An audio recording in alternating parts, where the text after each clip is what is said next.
Ravi colours இன்றைய trending பெண்களுக்கான exclusive கலெக்ஷனுடன் kurtis, palazzo pant, Patiala pant, துப்பட்டாக்கள், ஷேப்வேர்கள், நைட்டிகள், பிராண்டட் உள்ளாடைகளும் கிடைக்கும். ரவி கலர்ஸ், நேரு வீதி, ராஜா தியேட்டர் சிக்னல் அருகில், புதுச்சேரி. ஏஎம்என் தொலைக்காட்சி நேயர்கள் அனைவருக்கும் இனிய தை திருநாள் நல்வாழ்த்துக்கள். வணக்கம். முக்கிய செய்திகள். புதுச்சேரியில் களை கட்ட துவங்கிய பொங்கல் விழா. அதிகாலையே தீ மூட்டி போகியை கொண்டாடி மகிழ்ந்தனர் பொதுமக்கள். அனைவரது இல்லத்திலும் இந்த தைப்பொங்கல் மகிழ்ச்சியையும் அமைதியையும் அளிக்கட்டும். முதலமைச்சர் ரங்கசாமி பொதுமக்களுக்கு பொங்கல் வாழ்த்து. ஜனவரி 16ஆம் தேதி மதுக்கடைகள், இறைச்சி கடைகள் இயங்கக்கூடாது. கலால் மற்றும் நகராட்சித்துறை உத்தரவு. பொங்கலையொட்டி விற்பனைக்காக வைக்கப்பட்டுள்ள மண் பானைகள் ஆர்வத்தோடு வாங்கிச் சென்றனர் பொதுமக்கள். நம்ம பாண்டிச்சேரிக்கு ரிலையன்ஸ் ஃபேஷன் வேர்ல்ட் வந்தாச்சு. குவாலிட்டியான பிராண்டட் ஆடைகள் கம்மியான விலையில. எங்க தெரியுமா? அண்ணா சாலை ரத்னா தியேட்டர் பக்கத்துல இருக்க நம்ம ரிலையன்ஸ் ஃபேஷன் வேர்ல்ட் தான். இங்க கலெக்ஷன்ஸ் எல்லாமே ட்ரெண்டுக்கு ஏத்த மாதிரி இருக்கு. விழாக்கால சிறப்பு சலுகையாக நீங்கள் வாங்கும் அனைத்து ஆடைகளுக்கும் சிறப்பு ஆஃபர்களுடன் நிச்சய பரிசுகளும் உண்டு. கம்மியான பிரைஸ்ல பிராண்டட் ஆடைகள் வாங்க அண்ணா சாலை ரிலையன்ஸ் ஃபேஷன் வேர்ல்ட் வாங்க. ரிலையன்ஸ் ஃபேஷன் வேர்ல்ட், நம்பர் 460, அண்ணா சாலை ரத்னா தியேட்டர் அருகில், புதுச்சேரி. இனி விரிவான செய்திகள். புதுச்சேரியில் அதிகாலையிலேயே குளிரையும் பொருட்படுத்தாமல் தீ மூட்டி பொதுமக்கள் போகி பண்டிகையை உற்சாகமாக கொண்டாடி மகிழ்ந்தனர். ஒவ்வொரு மாநிலத்திலும் வெவ்வேறு விதமாக பொங்கல் கொண்டாடப்படுகிறது. இந்த ஆண்டு ஜனவரி 14ஆம் தேதியான போகியிலிருந்து பொங்கல் விழா தொடங்குகிறது. இதன் தொடர்ச்சியாக ஜனவரி 15ஆம் தேதி முதல் பொங்கல் கொண்டாட்டம் தொடங்குகிறது. இதன் தொடர்ந்து பொங்கல் கொண்டாட்டங்கள் களை கட்ட துவங்கியுள்ள நிலையில் பொங்கலை வரவேற்கும் விதமாக போகியில் இருந்து பொதுமக்கள் தங்கள் கொண்டாட்டங்களை துவங்கியுள்ளனர். குறிப்பாக பழையன கழிதலும் புதியன புகுதலும் என்ற அடிப்படையில் புதுச்சேரி மக்கள் போகி கொண்டாட்டங்களில் ஈடுபட்டனர். அதிகாலை முதலே கடும் குளிரையும் பொருட்படுத்தாமல் தேவையில்லாத பொருட்களை வீட்டு வாசலில் தீயிட்டு கொளுத்திய மக்கள் போகி பண்டிகையை கொண்டாடி மகிழ்ந்தனர். இதேபோல் போகி தினத்தன்று தங்கள் குலதெய்வம் மற்றும் இஷ்ட தெய்வங்களுக்கு வழிபாடு நடத்தும் வழக்கத்தையும் பொதுமக்கள் கடைபிடித்து வருகின்றனர். தமிழரின் பாரம்பரியத்தையும் கலாச்சாரத்தையும் பறைசாற்றும் இந்த தை திருநாள் அனைவரது வாழ்விலும் மகிழ்ச்சியையும் பொங்க செய்யட்டும் என முதலமைச்சர் பொதுமக்களுக்கு தனது வாழ்த்துக்களை பகிர்ந்துள்ளார். புதுச்சேரி முதலமைச்சர் ரங்கசாமி வெளியிட்டுள்ள பொங்கல் வாழ்த்து செய்தியில், பொங்கல் பண்டிகை தமிழர் பண்பாட்டுடன் ஆழமாக இணைந்த ஒரு முக்கிய பண்டிகை என்றும், இது தமிழர்களின் பாரம்பரிய வாழ்க்கை முறையையும் விவசாயத்துடன் உள்ள நெருங்கிய உறவையும் வெளிப்படுத்துவதாகவும், குடும்ப ஒற்றுமை, சமூக நல்லிணக்கம், உழைப்பின் மதிப்பு, இயற்கையுடன் இணைந்த வாழ்வு ஆகிய தமிழர் பண்பாட்டு அடையாளங்களை இந்த பண்டிகை சிறப்பாக எடுத்துரைப்பதாக தெரிவித்துள்ளார். கோலம் இடுதல், பொங்கல் சமைத்தல், மாட்டுப் பொங்கல் கொண்டாடுதல் போன்ற மரபுகள் தமிழர் பாரம்பரியத்தையும் கலாச்சார பெருமையையும் உணர்த்துவதாக தெரிவித்துள்ள அவர், உணவை உற்பத்தி செய்து உலகை காக்கும் உழவனின் கடின உழைப்பு, தியாகம் மற்றும் அர்ப்பணிப்பை மதிக்கும் நோக்கத்துடன் விவசாயிகளுக்கு உறுதுணையாக விளங்கும் கால்நடைகளுக்கு நன்றி செலுத்தும் வகையிலும் உழவர் திருநாள் கொண்டாடப்படுகிறது. இதனைத் தொடர்ந்து வரும் திருவள்ளுவர் நாள் தமிழ் மொழி, தமிழ் பண்பாடு மற்றும் அறநெறியை பாதுகாத்து வளர்க்க வேண்டிய அவசியத்தை அனைவருக்கும் உணர்த்துவதாக தெரிவித்துள்ள அவர், இயற்கைக்கும் விவசாயிகளுக்கும் நன்றி செலுத்தும் மகிழ்ச்சியான அறுவடை திருநாளாம் இந்த பொங்கல் பண்டிகை அனைவரது இல்லத்திலும் மகிழ்ச்சி, நலன், செழிப்பு, அமைதியை நிலைவு செய்யட்டும் என்றும், பொங்கலின் இனிமை அனைவரது வாழ்விலும் நல்ல தொடக்கத்தையும் வெற்றியையும் பெருக செய்யட்டும் என்றும், உலகெல்லாம் வாழும் தமிழர்கள் அனைவருக்கும் தனது இனிய பொங்கல் நல்வாழ்த்துக்களை தெரிவித்துக் கொள்வதாக தனது வாழ்த்து செய்தியில் தெரிவித்துள்ளார். புதுச்சேரி மற்றும் காரைக்காலில் ஜனவரி 16ஆம் தேதி மதுக்கடைகள் மற்றும் இறைச்சி கடைகள் இயங்கக்கூடாது என்று உத்தரவிடப்பட்டுள்ளது. புதுச்சேரி கலால்துறை ஆணையர் வெளியிட்டுள்ள செய்திக்குறிப்பில், வரும் 16ஆம் தேதி திருவள்ளுவர் தினம் கொண்டாடப்பட உள்ளதையொட்டி அன்று மது விற்பனைக்கு தடை செய்யப்பட்டுள்ளது என்றும், எனவே புதுச்சேரி மற்றும் காரைக்காலில் இயங்கி வரும் அனைத்து விதமான மதுக்கடைகளும் வரும் 16ஆம் தேதி மூடப்பட்டிருக்க வேண்டும் என்றும், இதனை மீறுவோர் மீது கலால் சட்ட விதிகள் 1970 கீழ் கடுமையான நடவடிக்கை எடுக்கப்படும் என்று எச்சரிக்கப்பட்டுள்ளது. இதேபோல் புதுச்சேரி நகராட்சி ஆணையர் வெளியிட்டுள்ள செய்திக்குறிப்பில், புதுச்சேரி நகராட்சிக்குட்பட்ட பகுதியில் உள்ள கால்நடை அறுவை நிலையங்களிலும் பல்வேறு அங்காடிகளில் அமைந்துள்ள ஆடு, மாடு, பன்றி மற்றும் கோழி இறைச்சி விற்பனை நிலையங்களும் மீன் கடைகளும் வரும் ஜனவரி 16ஆம் தேதி வெள்ளிக்கிழமையன்று திருவள்ளுவர் தினத்தை முன்னிட்டு ஒரு நாள் முழுவதும் மூடப்பட்டிருக்க வேண்டும் என்று அறிவுறுத்தப்பட்டுள்ளது. மேலும் இதற்கு மாறாக இயங்கும் இறைச்சி மற்றும் மீன் விற்பனை கடைகளின் மீது கடுமையான நடவடிக்கை எடுக்கப்படும் என்றும் எச்சரிக்கப்பட்டுள்ளது. எனவே பொதுமக்கள் துறைக்கு முறையான ஒத்துழைப்பு அளிக்க வேண்டும் என்றும் கேட்டுக் கொள்ளப்பட்டுள்ளனர். புதுச்சேரியில் பொங்கலையொட்டி விற்பனைக்காக வைக்கப்பட்டுள்ள மண்பானைகளை பொதுமக்கள் ஆர்வத்தோடு வாங்கி சென்றனர். தமிழர் திருநாளாம் தைப்பொங்கல் பண்டிகை புதுச்சேரியில் கோலாகலமாக கொண்டாடப்பட்டு வருகிறது. முதல் நாளான போகி பண்டிகையையொட்டி அதிகாலை முதலே பொதுமக்கள் தேவையற்ற பொருட்களை எரித்து போகியை கொண்டாடினர். மேலும் பொங்கல் பண்டிகையின் முக்கிய நிகழ்ச்சியான பொங்கலுக்கு வழிபடும் விழாவிற்கு பொதுமக்கள் தயாராகி வருகின்றனர்.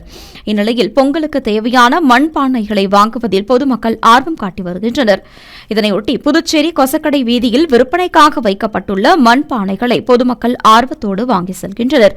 சிறிய பானைகள் முதல் பெரிய பானைகள் வரை தேவைக்கேற்ப பானைகள் மற்றும் வீட்டிற்கு தேவையான மண்ணால் செய்யப்பட்ட பொருட்களையும் பொதுமக்கள் ஆர்வத்தோடு வாங்கி செல்கின்றனர்.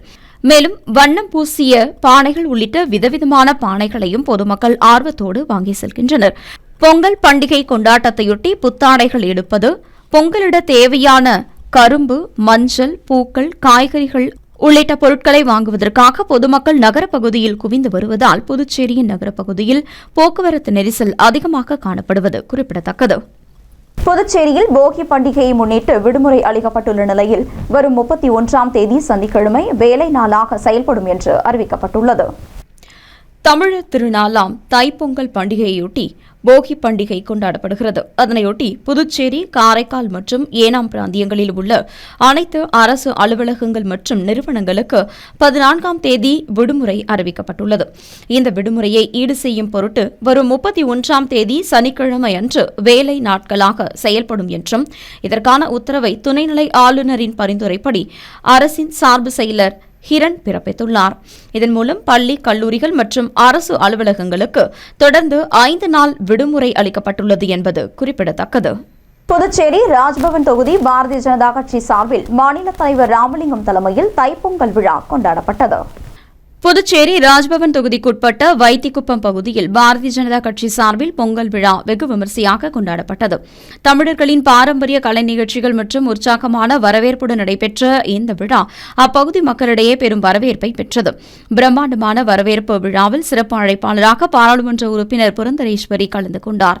அவருக்கு புதுச்சேரி எல்லையில் மலர்தூவியும் மாலை அணிவித்தும் தொண்டர்கள் உற்சாக வரவேற்பு அளித்தனர். குறிப்பாக மேலதாளங்கள் முழங்க மயிலாட்டம், ஒயிலாட்டம் மற்றும் தப்பாட்டம் உள்ளிட்ட கலை நிகழ்ச்சிகளுடன் கூடிய பிரம்மாண்ட ஊர்வலம் விழாவிற்கு மெருகூட்டியது. புதுச்சேரி மாநில பாரதிய ஜனதா கட்சி மாநில தலைவர் ராமலிங்கம் இந்த நிகழ்ச்சிக்கு தலைமை தாங்கி முன்னிலை வகித்தார்.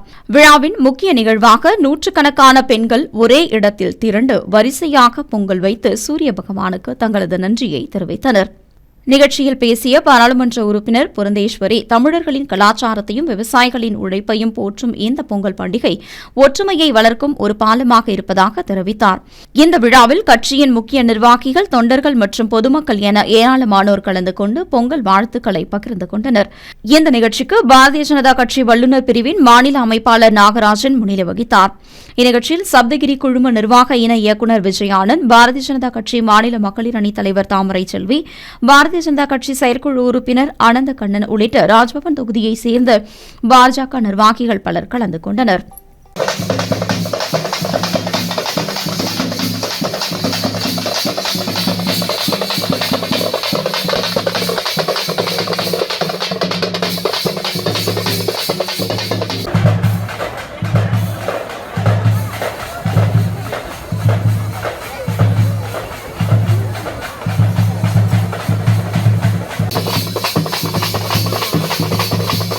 இலவச வேட்டி சேலைக்கு பதிலாக பயனாளிகளின் வங்கிக் கணக்கில் பணம் செலுத்தப்பட்டுள்ளதாக தெரிவிக்கப்பட்டுள்ளது.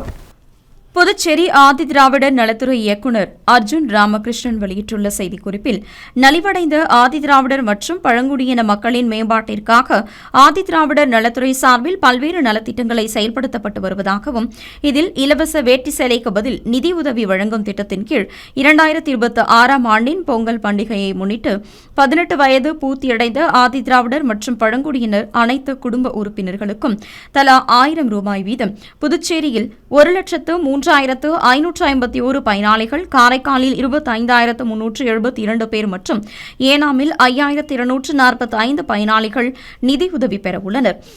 மொத்தமாக 1,34,168 பேருக்கு 13,41,68,000 ரூபாய் பயனாளிகளின் வங்கிக் கணக்குகளில் 13ஆம் தேதி முதல் நேரடியாக வரைவு வைக்கப்பட்டுள்ளதாக அந்த செய்திக்குறிப்பில் தெரிவிக்கப்பட்டுள்ளது. உப்பளம் தொகுதி வளர்ச்சிப் பணிகள் குறித்து நகராட்சி ஆணையருடன் தொகுதியின் சட்டமன்ற உறுப்பினர் அனிபால் கென்னடி ஆலோசனை மேற்கொண்டார். புதுச்சேரி உப்பளம் தொகுதி சட்டமன்ற உறுப்பினர் அனிபால் கென்னடி புதுச்சேரி நகராட்சி ஆணையர் அலுவலகத்திற்கு சென்று ஆணையர் கந்தசாமியை சந்தித்து தொகுதியில் நடைபெற்று வரும் மற்றும் மேற்கொள்ளப்பட வேண்டிய பல்வேறு வளர்ச்சிப் பணிகள் குறித்து விரிவான ஆலோசனை நடத்தினார். இந்த சந்திப்பின் போது வானரப்பேட்டை பிரான்ஸ்வா தோப்பு மற்றும் ராசுடையா தோட்டத்தில் கட்டுமானம் நடைபெற்று நீண்ட காலமாக முடியாமல் உள்ள நவீன கழிப்பிட பணிகளை விரைவில் முடிக்க வேண்டும் என்று வலியுறுத்தினார். மேலும் கோலாஸ் நகர் பூங்காவில் சுத்திகரிப்பு குடிநீர் மையம் அமைப்பதற்கும் பாக்கிரபாளையத்தில் பாழடைந்த நிலையில் உள்ள நகராட்சி அங்கன்வாடி மைய வளாகத்தில் சுத்திகரிப்பு குடிநீர் மையம் அமைப்பதற்கும் தடையில்லா சான்றிதழ் வழங்க வேண்டும் என கேட்டுக் கொண்டார். மேலும் ரோடியர்பேட்டை பகுதியில் புதிய சாலை அமைத்து வாய்க்கால் வெளியேறும் பணிகளை சீர் செய்து வழங்க வேண்டும் என்றும் கோரிக்கை வைத்தார். இதனைத் தொடர்ந்து குபேர் திருமண மண்டபம் புனரமைப்பு பணிகள் குறித்து விரிவாக ஆலோசிக்கப்பட்டு அந்த பணிகளை விரைந்து முடித்து மக்கள் பயன்பாட்டிற்கு கொண்டு வர வேண்டும் என்றும் வலியுறுத்தியுள்ளார். இதேபோல் மின்சார மயான பணிகளை விரைவில் நிறைவு செய்யவும் மீன் அங்காடியை பொதுமக்கள் பயன்பாட்டிற்கு விரைவில் திறக்கவும் நடவடிக்கை எடுக்க வேண்டும் என்றும் அவர் வலியுறுத்தியுள்ளார். இந்த சந்திப்பின் போது தொகுதி செயலாளர் சக்திவேல், கிளை செயலாளர்கள் சந்துரு மற்றும் ராகேஷ் ஆகியோர் உடன் இருந்தனர். இனி வருவது புதுவையில் இன்றைய தங்கம் மற்றும் வெள்ளி விலை நிலவரம். இன்றைய தங்கம் வெள்ளி விலை விவரம். புதுவையில் இன்றைய தங்கம் வெள்ளி விலை விவரம் வழங்குபவர்கள் முத்து கோல்ட் ஹவுஸ், பாண்டிச்சேரி. தங்கம் 1 கிராம் 13,165 ரூபாய். இன்றைய தங்கம் வெள்ளி விலை விவரம். வெள்ளி 10 கிராம் 3,040 ரூபாய். இத்துடன் AMN செய்திகள் நிறைவடைந்தன. வணக்கம். உங்கள் முத்து சில்க் ஹவுஸின் புதுச்சேரி நேரு வீதி வணிக திருவிழா வருகின்ற ஜனவரி 1 முதல் பிப்ரவரி 20 வரை. நீங்கள் வாங்கும் ஆடைகளுக்கு பரிசு கூப்பன்களை பெற்று உங்களுக்கான பரிசுகளை வென்று மகிழ்ச்சி அடையுங்கள். முத்து சில்க் ஹவுஸ், புதுச்சேரி. உங்கள் AMN TV செய்திகளை யூடியூபில் உடனுக்குடன் காண AMN TV பாண்டிச்சேரி சேனலை சப்ஸ்கிரைப் செய்யுங்கள். பெல் பட்டனை மறக்காமல் கிளிக் செய்யுங்கள்.